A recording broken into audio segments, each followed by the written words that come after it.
चलिए आज गहराई से समझते हैं कि हमारा दिमाग आखिर यादें कैसे बनाता, सहेजता और बदलता है।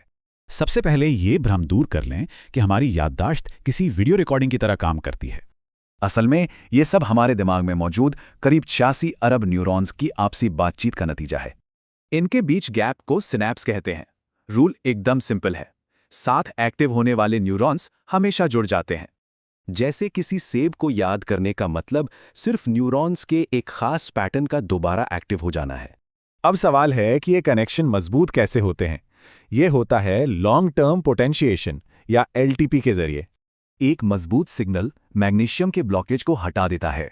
इससे कैल्शियम तेजी से सेल के अंदर आ जाता है। कैल्शियम का ये बहाव 2 चरणों को ट्रिगर करता है, जिससे नए प्रोटीन बनते हैं और लॉन्ग टर्म बदलाव आते हैं।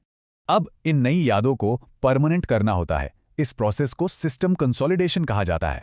हिपोकैम्पस कंप्यूटर की रैम की तरह डेटा को परमानेंट हार्ड ड्राइव यानी सेरेब्रल कॉर्टेक्स में ट्रांसफर कर देता है। सबसे दिलचस्प बात, ये डेटा ट्रांसफर मुख्य रूप से हमारी गहरी नींद के दौरान होता है। इसी बीच हमारा एमिगडाला भावनाओं से जुड़ी यादों पर अर्जेंट टैग लगा देता है ताकि वो कभी ना भूलें। पर सोचिए, क्या यादें सहेजने का ये सारा काम सिर्फ और सिर्फ हमारे दिमाग के अंदर ही होता है? बिल्कुल नहीं। NYU की एक रिसर्च बताती है कि हमारे पूरे शरीर की कोशिकाएं भी सीखकर यादें बना सकती हैं। इसे स्पेसिंग इफेक्ट कहते हैं। ब्रेक लेने से शरीर की कोशिकाएं जानकारी को लंबे समय तक याद रख पाती हैं। ध्यान दें, यादें कभी स्थायी नहीं होती। पुरानी बात याद करने पर वो फिर से अस्थिर और बदल सकती हैं। इसी अस्थिरता का फायदा उठाकर वैज्ञानिक अब सैनिकों में PTSD जैसे गंभीर ट्रॉमा का इलाज खोज रहे हैं। मेरिन क्रोएस के इस प्रयोग को समझते हैं, जहां उन्होंने डर की याद को पूरी तरह मिटा दिया।